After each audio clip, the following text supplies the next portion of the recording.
En esta oportunidad vamos a tratar el tema de tejido y órganos linfoides, en la modalidad de trabajo práctico virtual. El tejido linfático o linfoide es una de las formas especializadas del tejido conectivo. Está dotado de un estroma o sostén constituido por fibras y células reticulares. En este estroma encuentran sustento una variedad de células que conforman o participan de la respuesta inmunitaria. El tejido linfoide se organiza para formar órganos linfoides responsables de la formación y activación de los linfocitos. Los linfocitos son los componentes principales del tejido linfoide y del sistema inmune. El tejido linfoide aparece también asociado a la mucosa de las vísceras huecas, la vía digestiva, respiratoria, urinaria y genital. Allí se lo reconoce como tejido linfoide asociado a la mucosa o por su acrónimo en inglés MALT. También encontramos tejido linfoide asociado a la piel y por su acrónimo en inglés lo reconocemos como SALT. En el siguiente esquema encontramos desglosado cuáles son los componentes del tejido linfoide, en lo que hace a su componente estromal y también en lo que hace a sus células móviles o células del sistema inmune. Asimismo, aparece descrito cuáles son las formas en las cuales el tejido linfoide se presenta histológicamente, es decir, tejido linfoide difuso, habitualmente áreas dependientes de células T, y tejido linfoide nodular o conformando folículos. En la siguiente vista, que corresponde a un área del ganglio linfático, órgano linfoide secundario, se pueden interpretar dos disposiciones del tejido linfoide. Hacia la porción superior e izquierda de la micrografía se pueden ver imágenes de nódulos linfoides secundarios, en número de 3. Estas zonas de tejido linfoide, que se agrupan para formar nódulos, corresponden a áreas B dependientes, es decir, están dominadas por linfocitos de la estirpe B. En la micrografía, asimismo, puede verse un área de tejido linfoide difuso, que se dispone predominantemente en la zona inferior y derecha de la micrografía. En esta zona los linfocitos predominantes son de la estirpe T. Ya mencionamos que los nódulos o folículos linfoides corresponden a áreas B dependientes. ¿Cómo se describe un nódulo o folículo linfoide? Es un acúmulo de linfocitos contenido en una malla de células reticulares. Lo encontramos en dos formatos: los nódulos o folículos linfoides primarios, que están dominados por linfocitos B maduro, o bien los nódulos o folículos linfoides secundarios o reaccional, que están caracterizados por tener en su centro un área más clara desde el punto de vista de la visión histológica, que corresponde al centro germinal o germinativo. En este centro germinal ocurre la blastización de la estirpe B. Y asimismo encontramos plasmocitos, que son las verdaderas células secretoras de anticuerpos, de proteínas de la inmunidad, anticuerpos o gamma globulinas. Por último, los nódulos linfoides pueden aparecer en forma solitaria, o sea, únicos o confluyentes, como es el caso en las placas de Peyer de la región antimesentérica del ilion. En este caso, observamos en sendas micrografías, con técnica de hematoxilina eosina de distinto aumento, la zona cortical del ganglio linfático. En la vista de la izquierda, por debajo de la cápsula del ganglio, pueden observarse nódulos linfoideos secundarios con un franco centro germinativo más pálido. Asimismo, puede encontrarse un manto y una zona engrosada del manto que se denomina casquete. En la imagen de la derecha podemos observar la zona limítrofe entre el centro germinal y el manto. En la siguiente aparece una descripción de los elementos encontrados en las distintas áreas del nódulo linfoide secundario. Mientras que en el manto predominan los linfocitos B maduros, en el centro germinal hay una diversidad de células: células reticulares, macrófagos, células dendríticas foliculares, centrocitos y centroblastos. Y por último, el casquete representa una zona engrosada del manto que habitualmente está orientado hacia la cápsula del ganglio. Imagen a bajo aumento con técnica de hematoxilina eosina de intestino delgado en la región del ilion. Nótese cómo el tejido linfoide forma nódulos secundarios confluentes denominados placas de Peyer. Siguiendo con el tema, vamos a aclarar los conceptos de órgano linfoide primario y secundario. Se entiende por órgano linfoide primario aquel en el cual los linfocitos proliferan y se capacitan y corresponden para la estirpe T al timo y para la estirpe B a la médula ósea u órgano bursa equivalentes. Y en cuanto a los órganos linfoides secundarios, son aquellos en los cuales los linfocitos se activan y actúan. Y encontramos dentro de este grupo a los ganglios linfáticos y al bazo. En este gráfico se reseña lo anteriormente señalado. Mientras que los órganos linfoides primarios son aquellos donde tiene lugar el desarrollo y la maduración de los linfocitos, y corresponden al timo para la estirpe T y la médula ósea para la estirpe B, en tanto que los órganos linfoides secundarios son sitios donde tiene lugar la respuesta inmune y son esencialmente o corresponden esencialmente a los ganglios y el bazo, en primera instancia, las amígdalas, el tejido linfoide asociado a las mucosas y a la piel.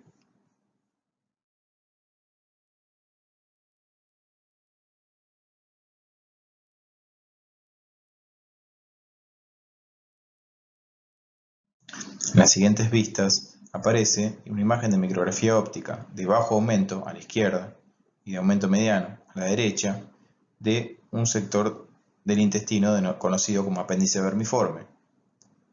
En el panorámico, vista de la izquierda, puede observarse cómo el delgado espesor parietal de esta víscera aparece dominado por los grandes nódulos linfoides confluentes de aspecto secundario. En la imagen de la derecha aparece enfocado un nódulo linfoide secundario con su centro germinativo y su manto con una zona del manto engrosada denominada casquete. Imagen a bajo aumento con técnica de hematoxilina-eosina del esófago. Note la presencia de un nódulo linfoideo solitario en el corion o lámina propia del órgano.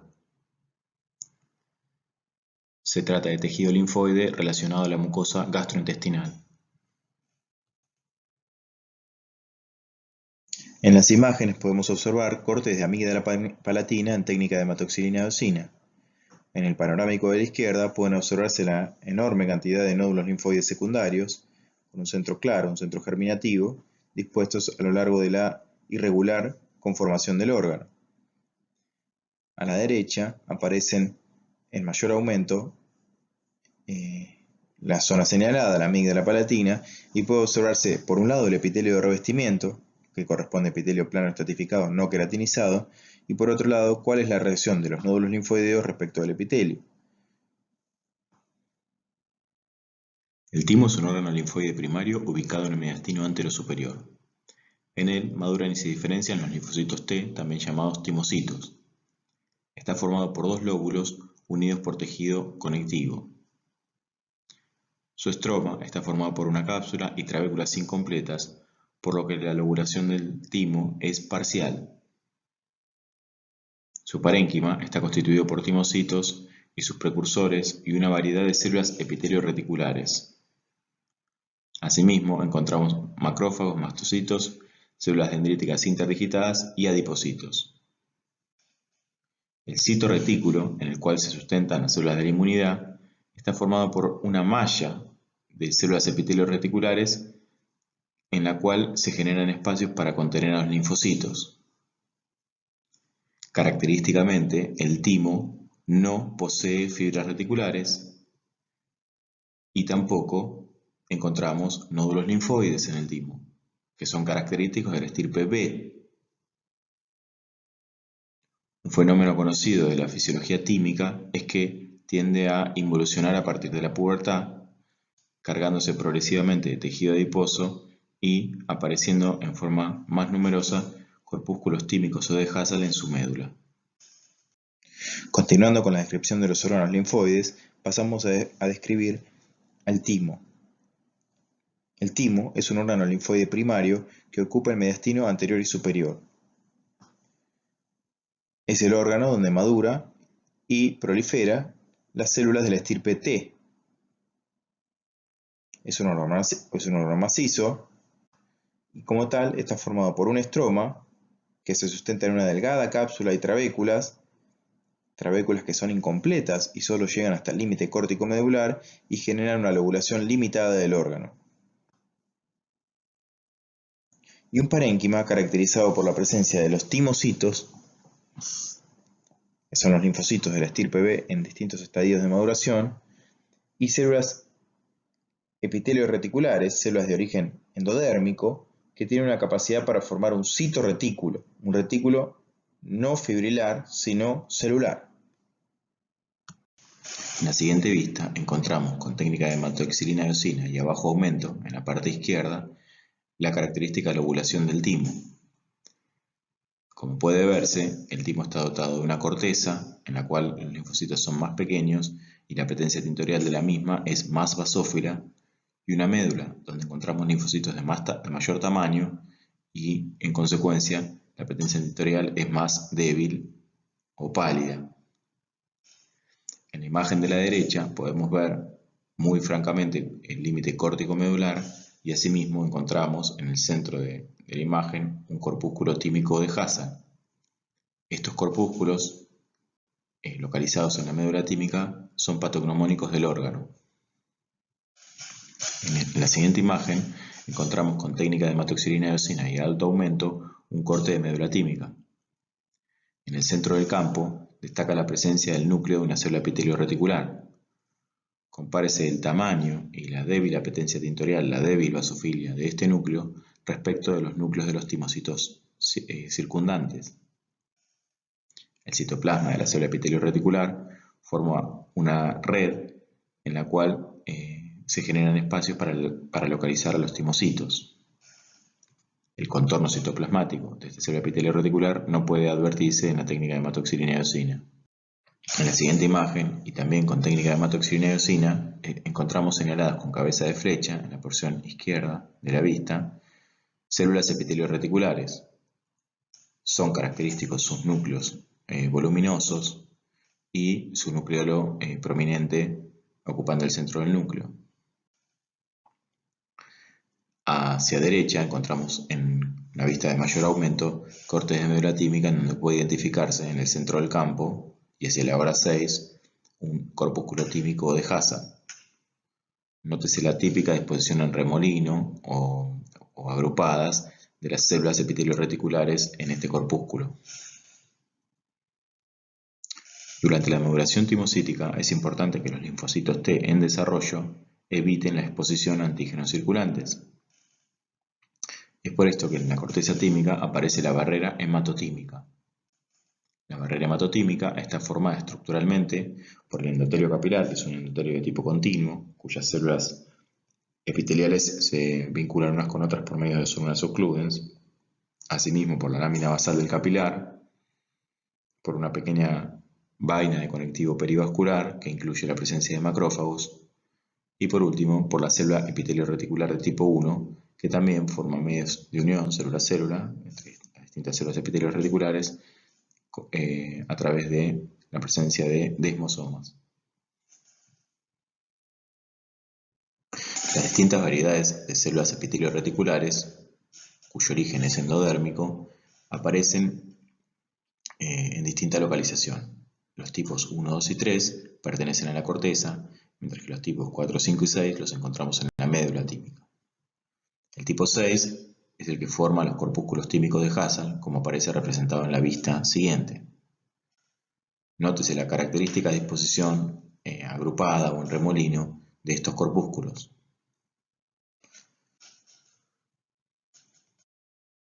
En la siguiente imagen observamos cortes de timo. En la imagen de la izquierda observamos una visión de bajo aumento que nos permite apreciar la diferencia tintorial entre corteza y médula.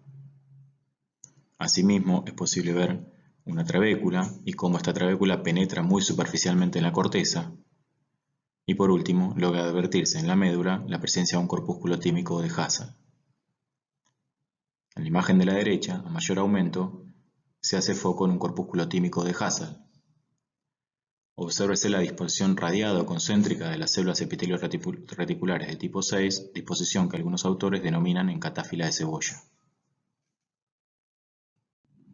En la siguiente imagen pueden observarse con técnica de hematoxilina eosina corpúsculos tímicos o de Hazard. Nótese la disposición concéntrica de las células epitelio-reticulares de tipo 6 y su aspecto involutivo. Estos corpúsculos localizados en la médula pueden desarrollar cornificación e incluso calcificarse, y tienen una tendencia a aumentar con la edad. Sin embargo, a pesar de su aspecto involutivo, se conoce su actividad secretora, en especial de la linfopoyetina de la estroma tímica, responsable de la actividad de formación de los linfocitos de la estirpe T. Siguiendo con el contenido de la clase del trabajo práctico, vamos a describir al ganglio linfático.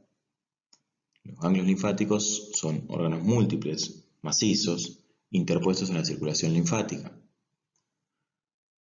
Tienen forma de riñón o poroto y están localizados o interpuestos en la circulación linfática de tal manera que por su zona convexa ingresan linfáticos aferentes, múltiples linfáticos aferentes, y por su zona cóncava, es decir, correspondiendo al hilio del órgano, emerge un linfático eferente. Al ser un órgano macizo, le encontramos o describimos un estroma y un parénquima. Los ganglios linfáticos, entonces, son órganos linfoides secundarios de pequeño tamaño y encapsulados interpuestos en el trayecto de la circulación linfática. Tienen forma arriñonada o de poroto y al corte se les reconoce una corteza gruesa, periférica y una médula adyacente al hilio más delgada.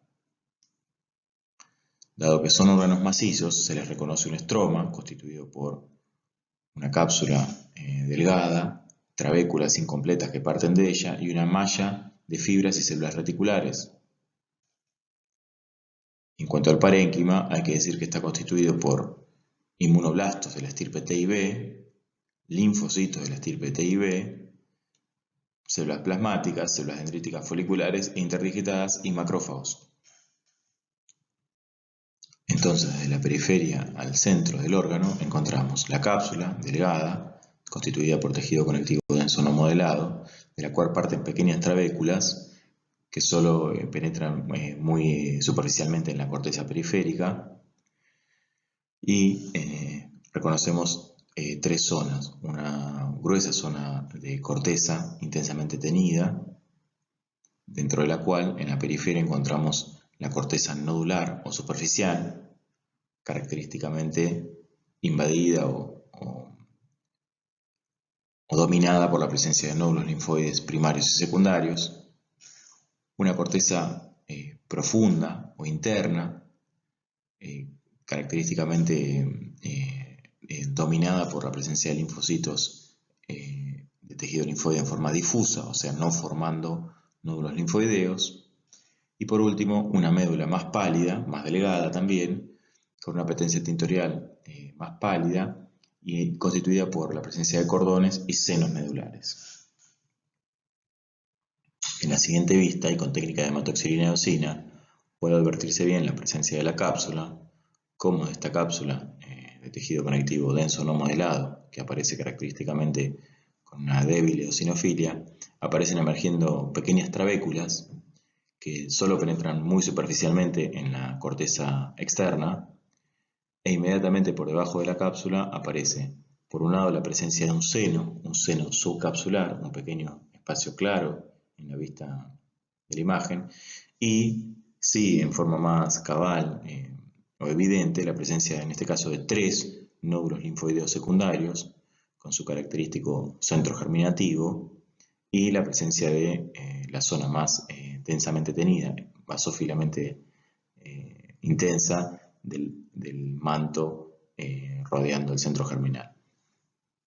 Por debajo de la corteza superficial o nodular aparece la corteza profunda o paracorteza, que, como ya señaláramos, corresponde a un área de tejido linfoide difuso o T dependiente. En la imagen de la izquierda observamos nuevamente con técnica de hematoxilina eosina cuál es la disposición de las tres zonas del ganglio linfático, es decir, de la periferia al centro, corteza nodular, es decir, dominada por nódulos linfoideos, en este caso de tipo secundario, corteza profunda, o correspondiente al área de tejido linfoide difuso y por dentro de esta la médula del ganglio. En esta zona localizamos senos y cordones medulares, lo cual da una apetencia tintorial más débilmente basófila. En la imagen de la izquierda observamos un corte de médula ganglionar en la cual pueden verse cuál es la disposición característica de senos y cordones medulares. Llegados a este punto, conviene repasar cómo es el mecanismo de circulación de la linfa dentro del ganglio. La linfa penetra el ganglio a través de los vasos linfáticos aferentes que ingresan por su borde convexo.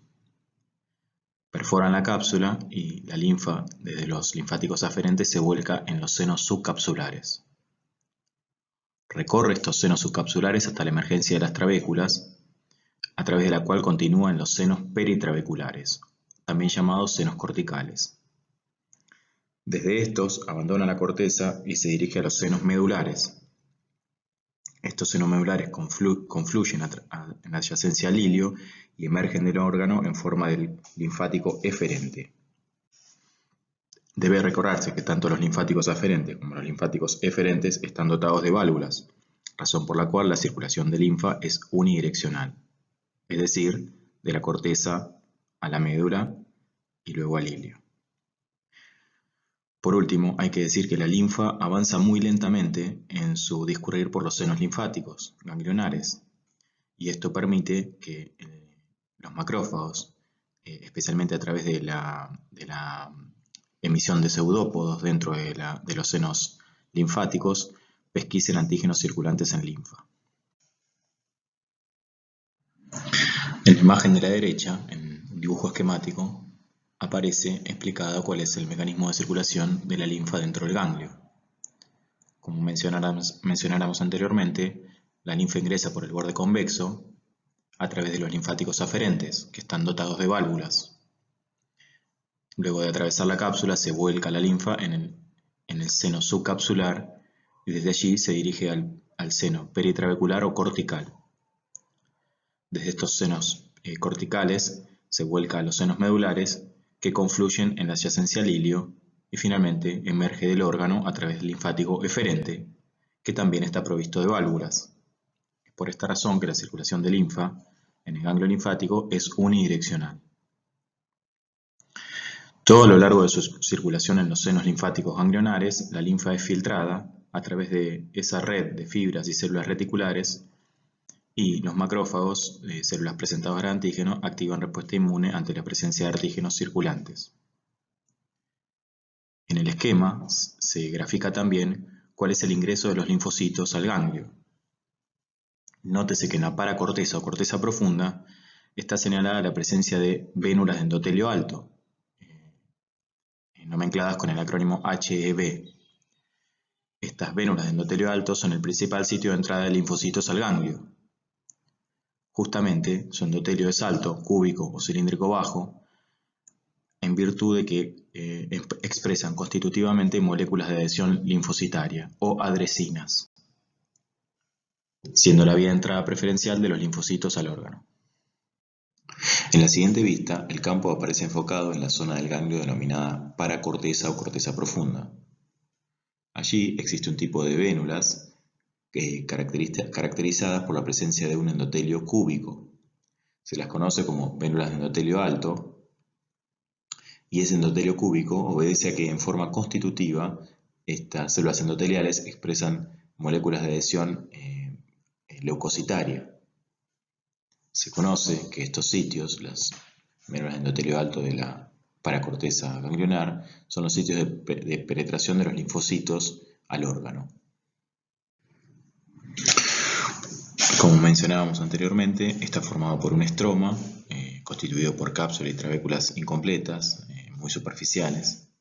Característicamente, esta cápsula está provista de miofibroblastos, con lo cual tiene alguna capacidad contráctil. Y dentro del órgano se completa el estroma con una red de fibras y células reticulares. El parénquima está organizado, como señaláramos anteriormente, en pulpa esplénica, de las cuales hay pulpa blanca y pulpa roja. La función del órgano es de filtro de la sangre y reacciona inmunológicamente frente a antígenos circulantes, con la producción de anticuerpos específicos a través de los de las células plasmáticas. En otro orden de importancia aparece la función hemopoyética, que es patrimonio de la etapa fetal, y es el principal órgano de la hemocateresis, es decir, de la captura y destrucción de hematíes y plaquetas dañados. El vaso es un órgano linfoide secundario ubicado en el cuadrante superior izquierdo del abdomen. Tiene el tamaño de un puño y es un órgano macizo, por lo cual está provisto de un estroma, constituido por una cápsula y sus trabéculas, y un parénquima. Como se observa en estas vistas de hematoxilina y eosina a bajo aumento, el parénquima aparece heterogéneo, constituido por áreas de pulpa esplénica llamadas pulpa blanca y pulpa roja. En la siguiente imagen aparecen característicamente áreas de pulpa blanca a mayor aumento. Como puede verse en la vista de la izquierda, aparece un nódulo linfoideo característico con su centro germinativo y su manto, y lo que destaca es la presencia de un elemento vascular, concretamente de una arteria, que aparece excéntrica a este nódulo linfoideo. En la imagen de la derecha aparece claramente señalado en hematoxilina y eosina la diferencia tintorial de la pulpa roja respecto de la pulpa blanca. Como puede verse, la pulpa blanca está dominada por la presencia de linfocitos. Asimismo puede verse en esta zona de pulpa blanca la existencia de un vaso arterial. La pulpa blanca constituye, adyacente al vaso, lo que se denomina vaina linfática periarterial. En ambas vistas tenemos, por un lado, en corte transversal y en corte longitudinal, la existencia de la arteria con su vaina. La vaina linfática periarterial es predominantemente tejido linfático difuso. En algunos sectores aparecen en forma irregular o intermitente nódulos linfoideos, con lo cual la arteria se localiza de forma excéntrica al mismo. La vaina linfática periarterial tiene su acrónimo en inglés denominado PALS. En estas vistas de menor aumento podemos advertir la presencia de las dos áreas de pulpa esplénica, es decir, la pulpa blanca y la pulpa roja, con sus respectivas apetencias tintoriales. Como puede verse, la pulpa blanca aparece dominada por linfocitos y de ese modo en los cortes de microscopía puede verse característicamente más basófila. La pulpa roja, en cambio, está caracterizada por la presencia de dos tipos de estructuras. Por un lado, los cirusones esplénicos, que es un tipo de vaso capilar de gran diámetro y pared muy discontinua, que vamos a revisar más adelante, y por otro lado, cordones celulares atrapados en la malla intersticial, denominados cordones esplénicos o de Billroth. Hay que destacar, antes de continuar, que la existencia de pulpa blanca y pulpa roja puede advertirse en el vaso en el estado fresco. En esta técnica de Mallory-Hassan es posible advertir la existencia de pulpa blanca, en este caso con la presencia de un nódulo linfoideo, y de pulpa roja. En la pulpa roja, asimismo, es posible ver la existencia de sinusoides esplénicos interpuestos entre los cordones esplénicos de Billroth. Como vamos a repasar más adelante, hay dos modelos de circulación esplénica, conocidos como modelo de la circulación abierta y de la circulación cerrada. En la vista de la izquierda, a mayor aumento, puede advertirse la presencia de grandes lagos observados como espacios claros, conocidos como sinusoides esplénicos.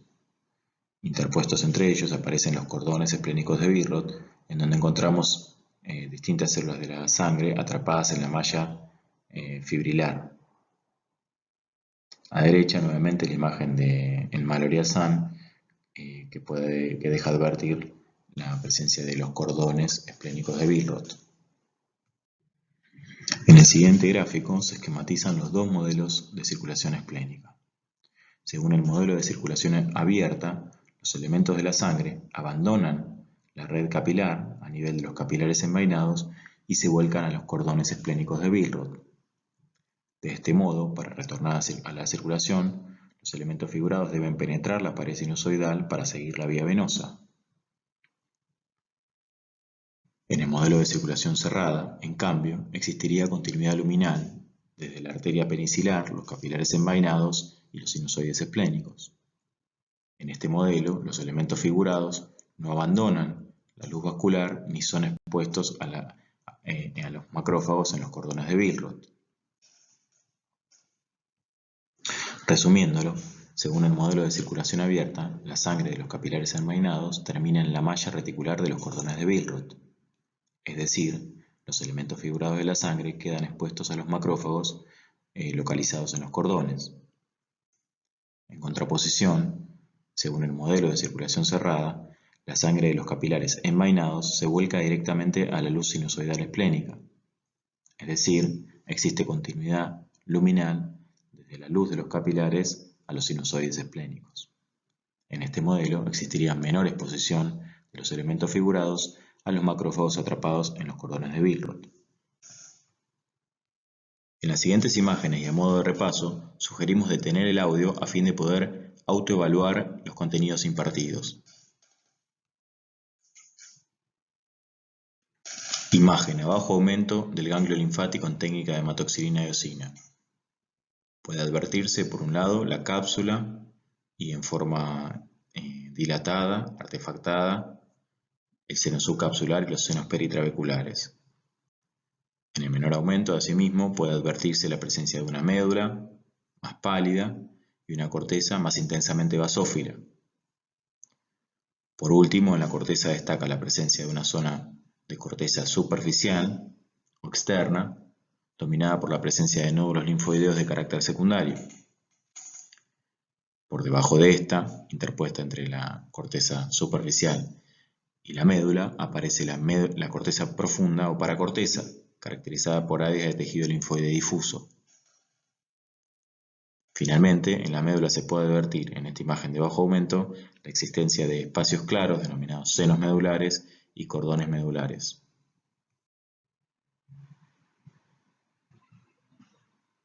Imagen de corteza ganglionar en técnica de hematoxilina eosina, aumento mediano. Encontramos, en este caso, la cápsula y la trabécula mejor preservadas. Por debajo de estas, el estroma del órgano, encontramos el seno subcapsular y peritrabecular. En la vista se pueden observar 3 nódulos linfoideos secundarios con su centro germinal, su manto y el casquete. Adyacente a los nódulos y por debajo de estos pueden advertirse las áreas de tejido linfoide difuso.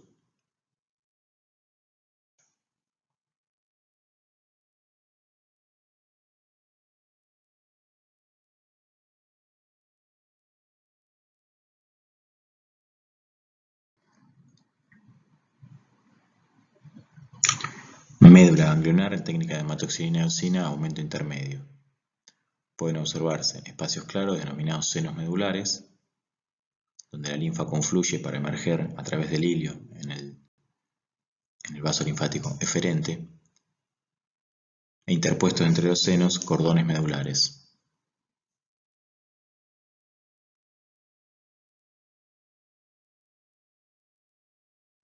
Corte de bazo en técnica de hematoxilina eosina.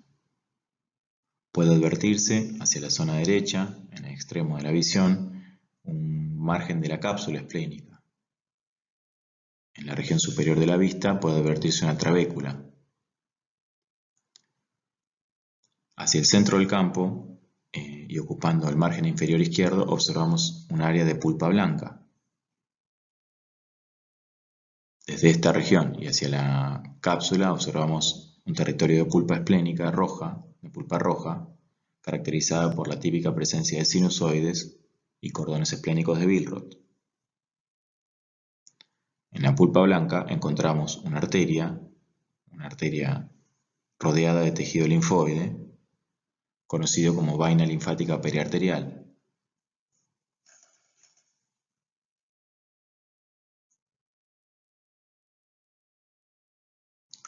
Dos imágenes de vaso en técnica de hematoxilina eosina, la imagen superior izquierda, y Mallory-Hassan, la imagen inferior derecha.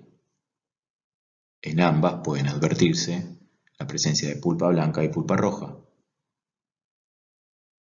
Por último, puede observarse en la pulpa roja la existencia de cordones esplénicos y de y de sinusoides. Imagen de timo en bajo aumento en el panorámico en técnica de hematoxilina eosina y a mayor aumento enfocando en la médula tímica en la imagen inferior derecha. En el panorámico puede advertirse cuál es la disposición característica de corteza y médula tímica, con una corteza francamente basófila y una médula débilmente basófila. Asimismo, logramos ver cómo las trabéculas del órgano penetran hasta el límite córtico-medular, sin segmentar la médula. Es posible advertir en este panorámico también la existencia de corpúsculos tímicos o de Hassall en la médula del órgano.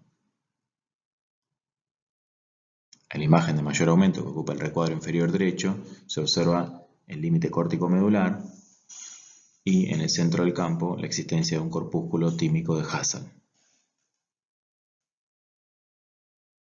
Imagen de mayor aumento del timo. En el centro del campo aparece un corpúsculo tímico de Hassall.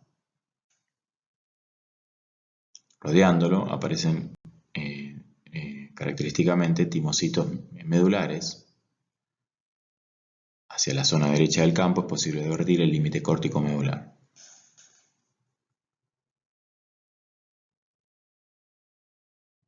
Imagen a gran aumento con técnica de hematoxilina eosina de un corpúsculo tímico de Hassall en la médula tímica.